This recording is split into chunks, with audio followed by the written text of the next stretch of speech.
कि अभी रमजान में जी जब मस्जिद अक्सा में मुसलमान नमाज पढ़ने ऐसे जाया करता था ऐसे, तब उसको लातों से मारा जाया करता था। जब वो दुआ में अल्लाह को याद करता था तब उसको धक्का दिया जाता था। आप सोचिए ये कौन लोग हैं कि इजरायलियों से मैं इतना कह दूं कि तुम जितना भी जुल्म उठा लो, जितना भी कर लो, जितना ही मार लो, जितना ही पीट लो, जितने अत्याचार कर लो, ताबूते सकीना तुम्हारे हाथ में नहीं आएगी। আসসালামু আলাইকুম ওয়া রাহমাতুল্লাহি ওয়া বারাকাতুহু। প্রিয় ভাইরা, আপনারা দেখলেন এখানে একজন পণ্ডিত যিনি হলে বিজয় রাজ শর্মা নামে এই হিন্দু পণ্ডিত, উনি ইসরায়েলের বিরুদ্ধে, ইসরায়েলের অমানসিক হামলার বিরুদ্ধে নিন্দা জানাচ্ছেন এবং বলতেছেন তাবুতে সকিনা কখনো ইহুদিদের মিলবে না, কারণ এটা মুসলমানদেরই সম্পদ এবং তারা অসহায় ফিলিস্তিনিদের উপর যেরকম হামলা চালাইতেছে তার তীব্র নিন্দা জানিয়েছেন এবং ভারতের প্রধানমন্ত্রী নরেন্দ্র মোদী যে ইসরায়েলের পক্ষপাতিত্ব করছেন তা নিয়েও তিনি কঠোর সমালোচনা করেছেন। আসুন একজন হিন্দু পণ্ডিত হয়ে কীরকম ইসরায়েলিদের বিরোধিতা করতেছেন এবং নিন্দা করতেছেন, আসুন আমরা এবার এই ভিডিওটি তার মুখ থেকে শোনার চেষ্টা করি এবং তিনি কি বলতেছেন আমরা বোঝার চেষ্টা করি। আসুন এবার আমরা ভিডিওটি দেখি। नमस्कार, मैं हूं देव। इसमें आप देख रहे हैं लोकतंत्र टीवी। इजराइल और फिलिस्तीन के हमले के बाद अब देश ने करवट ले लिया। आप सोचिए कि जिस देश का प्रधानमंत्री जाहिर तौर पर इजराइल के समर्थन में हो, अमेरिका के समर्थन में हो और देश के तमाम लोग यानी कि बड़े बड़े सेलिब्रिटी जैसे शाहरुख खान और यूनिवर्सिटी के बच्चे वो फिलिस्तीन के साथ हो, तो समझिए उस देश का क्या ही मंजर होगा। दरअसल फिलिस्तीन के समर्थन में देश के तमाम लोग खड़े हैं और भारत के राजा किंग ऑफ इंडिया यानी कि प्रधानमंत्री वो इजराइल के समर्थन में है। कहा जा रहा है कि इजराइल से व्यापारिक संबंध है, तरह तरह की बातें चल रही है। लेकिन इस विषय पर खास बातचीत करने के लिए हमारे साथ बाल योगी महंत जी जुड़ चुके हैं। महंत जी, कैसे देख रहे हैं? पंडित जी, आप तो बड़े बारीकी से इस्लाम को मानने वाले हैं, इस्लाम को जानने वाले हैं, कुरान को पढ़ते हैं, कैसे देख रहे हैं ये इतना बड़ा मसला जो है? देखिए, आपको पता है ये मसला क्या है? जैसे मान लो ये मेरे मंदिर है, मैं यहाँ पूजा कर रहा हूँ, तो अपने इस माइक से मेरे सर पे मारना शुरू कर दो, मुझे धक्का देना शुरू कर दो। सेम वही पैटर्न वहां पे मैंने ये एक नहीं 1000 वीडियो आई है कि अभी रमजान में जब मस्जिद अक्सा में मुसलमान नमाज पढ़ने ऐसे जाया करता था ऐसे, तब उसको लातों से मारा जाया करता था। जब वो दुआ में अल्लाह को याद करता था तब उसको धक्का दिया जाता था। आप सोचिए ये कौन लोग हैं? ये वो लोग हैं जिनको उन्होंने अपनी जमीन दी रहने को। यहूदी इजराइली यहूदी और ये याकूब के ही नाम से इनका वंशज है। यहूदी हाँ, और ये जिसको ढूंढना चाह रहे हैं, जो ये चाह रहे हैं फिलिस्तीन में, जो मांग रहे हैं, जो इनकी खोज है, वो इनको नहीं मिलेगा, जिसका नाम है ताबूते सकीना। जो भी आपकी वीडियो सुन रहा होगा, इस देश में जो इजरायली यहां रह रहा होगा, वो मेरी बात सुनकर उसके रोमे खड़े हो जाएंगे कि इस पंडित को ताबूते सकीना के बारे में कैसे पता, क्योंकि मुसलमानों को भी इसके बारे में नहीं पता है। क्या है ताबूते सकीना? क्या है महाराज जी? ताबूते सकीना इजराइलियों की ताकत थी, यहूदियों की ताकत थी। जब ये जंग में जाया करते थे, उसी बक्से को लेके जाया करते थे। इन्होंने कई जंग फतेह की है। वो एक जादुई बक्सा था जिसे सेना निकलती थी। तौरेत की ओरिजिनल कॉपी है उसके अंदर। कई नबियों के पहने हुए कुछ उनके चीजें हैं, उनके कपड़े हैं उनके अंदर। वो एक ताकतवर बक्सा है। और जो दीवारों में जाके रोते हो ना आप लोग, ये इजरायली रोते हैं। अच्छा। ये पक्के मकान इनके पहला पक्का मकान बनता ही नहीं था, ये कपड़े के मकान में रहते थे। ये इजरायलियों का इतिहास है। जितने भी इजरायली मेरी वीडियो सुन रहे होंगे उनके रोंगटे खड़े हो जाएंगे कि हिंदुस्तान का एक पागल सा दिखने वाला बाल योगी महाराज मेरी पोल खोल दिया। ये लोग मतलबी होते हैं। ये लोग एक चीज मैं बताता हूं, इनका कॉन्फ्लिक्ट क्या है इस्लाम में। अल्लाह ने 4 किताबें आसमानी भेजी, तौरेत, अंजीर और एक और है, और कुरान, एक और किताब है। 4 किताबें भेजी। उन चारों में 3 किताब जो है वो एक ही उम्मत के लिए, एक नबी के हाथ से भेजी। वो उसी उम्मत के लिए थी और उसी के लिए थी। लेकिन जो लास्ट पैगंबर हजरत मोहम्मद साहब आए, उनको जो कुरान मिली वो पूरे इस्लाम के लिए थी, पूरे उम्मत के लिए थी। 1,24,000 नबी जो की सजदा किए हैं, नमाज पढ़े हैं हमारे नबी मोहम्मद साहब के मार्फत से। मस्जिद अक्सा में उन्होंने नमाज पढ़ाई थी 1,24,000 नबियों को। ये इस फिलिस्तीनियों का मानना है। और यहूदियों का था, हिटलर ने भगाया कुत्तों की तरह, तुमने उनसे कब्जा करवा लिया।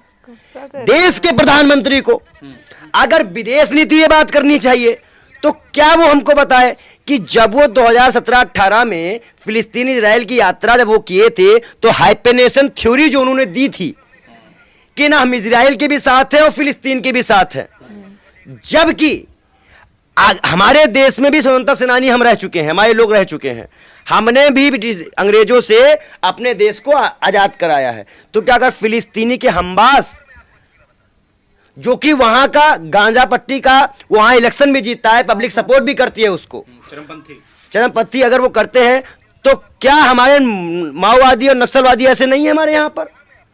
क्या हमारे यहाँ पे और भी लोग नहीं है जो अपने लिए अधिकार मांग रहे हैं, अपने लिए अलग मांग रहे हैं?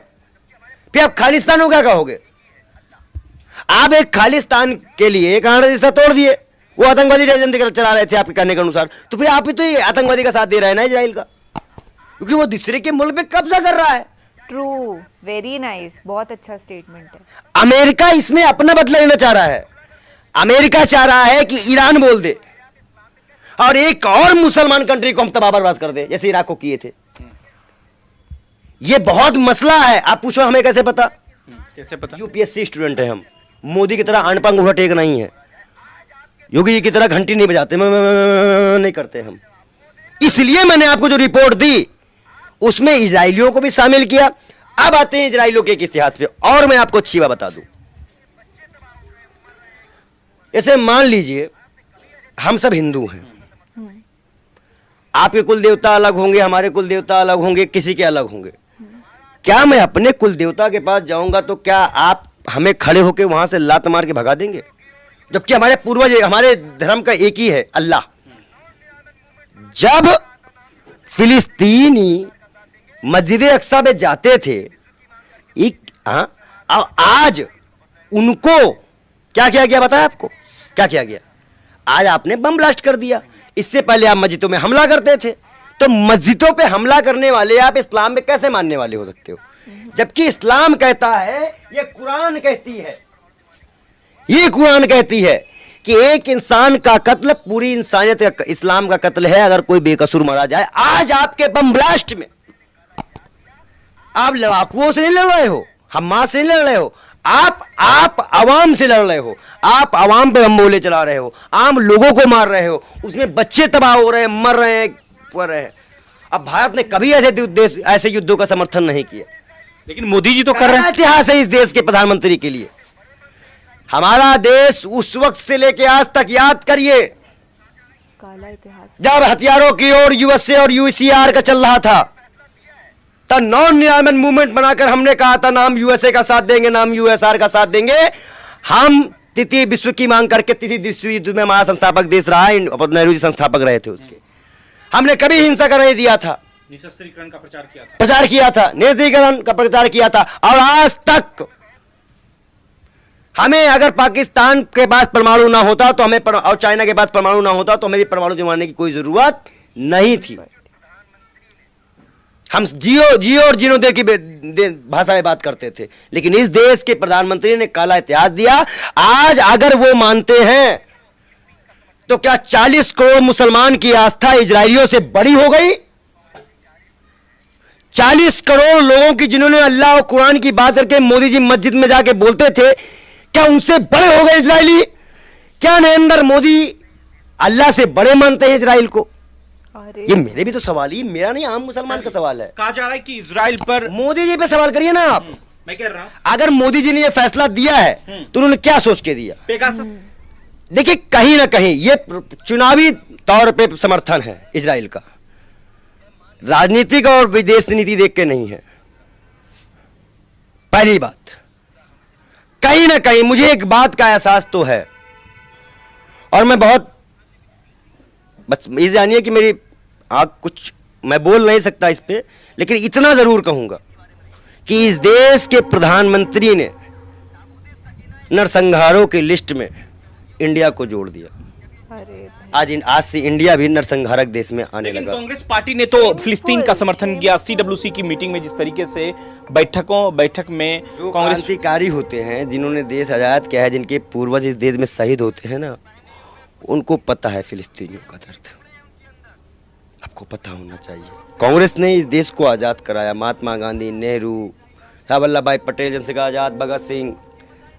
अगर उस वक्त हम स्वतंत्रता सेनानी थे तो क्या आज फिलिस्तीन स्वतंत्रता सेनानी नहीं है? क्या वो आतंकवादी है? क्या वो मैं अगर अपने राम मंदिर जाऊँ, मुझे वहाँ से भगाया जाए, या मान लीजिए मुसलमान आके वहाँ कब्जा कर ले और हिंदुओं को भगाना शुरू कर दे राम मंदिर से, तो क्या हम इस चीज़ को अपना विरोध नहीं करेंगे? वो भी तो स्वतंत्रता सेनानी भी कहलाएंगे। वो भी कहलाएंगे स्वतंत्रता सेनानी। लेकिन शाहरुख खान ने भी तो फिलिस्तीन का समर्थन किया है पंडित जी। देखिए किया है, लेकिन मैं चाहता हूँ कि सभी इस्लामिक कंट्रियाँ 10-15 लोगों को मिलाकर एक टीम बनाकर इंडिया से, फिलिस्तीन से, टर्की से वहाँ भेजे और सारी इस्लामिक कंट्रियाँ एक होकर इजराइल को मिटा दें, खत्म कर दें। इजराइल को खत्म कर दें। पैलेस्टीन हो अब इजराइल खत्म ही होने वाला है। अमेरिका है इजराइल के पीछे। और चाइना कहाँ जाएगा? रसिया कहाँ जाएगा? भारत भी तो है। अरे तो मैं क्या, तो फिर आप रसिया तो आप जान रहे हैं ना। चाइना और रसिया और चाइना अगर मिल जाते हैं तो इंडिया और भारत कब तक टिके जाएंगे? बता दीजिए। कंपैरिजन देखिए ना आप। अमेरिका के बाद रसिया का ही तो नंबर आता है। रसिया कभी भी रसिया के सामने अमेरिका सामने आने की भूल करता है। आपको क्योटो युद्ध याद है कि नहीं याद है? आप लोग पढ़े ही नहीं होंगे। पता नहीं भाई, मैं कह रहा हूँ ना, आप लोग मोदी जी वाले हैं, छोड़िए, आपको नहीं जानकारी है। मैं इतना जानिए बस आप कि इजरायलियों से मैं इतना कह दूं कि तुम जितना भी जुल्म उठा लो, जितना भी कर लो, जितना ही मार लो, जितना ही पीट लो, जितने अत्याचार कर लो, ताबूते सकीना तुम्हारे हाथ में नहीं आएगी। क्योंकि फिलिस्तीन का मुसलमान अपने वतन, अपने धर्म के लिए इतना पक्का है। आप फिलिस्तीन के समर्थक हैं, हाँ, जबकि आपका प्रधानमंत्री, इस देश का प्रधानमंत्री इजराइल के समर्थन में। आपको तो देश के साथ खड़े रहना चाहिए। देश के प्रधानमंत्री को विचार करना चाहिए और उनकी जो इच्छा है और जो ताकत है, वो जो चलेगी वो मानवीय लोगों पे चलेगी, आध्यात्मिक लोगों पे नहीं चलेगी। मैं एक संत हूँ और मेरे ऊपर किसी का नहीं चलता, सिर्फ मेरे महाकाल के अलावा। तो मैं किसी का हुक्म नहीं मानता। देश के प्रधानमंत्री को फिर एक बार होना चाहिए कि क्या अपनी ही जमीन की मांग करना, अपने ही देश के लिए लड़ना, अपने ही लोगों को बचाना और जो चीज़ें मैंने दी उसी को वापस लेना, क्या ये आतंकवाद है? और उन्हें आतंकवाद दिखेगा क्योंकि उनको किसान आंदोलन भी आतंकवाद दिखा था।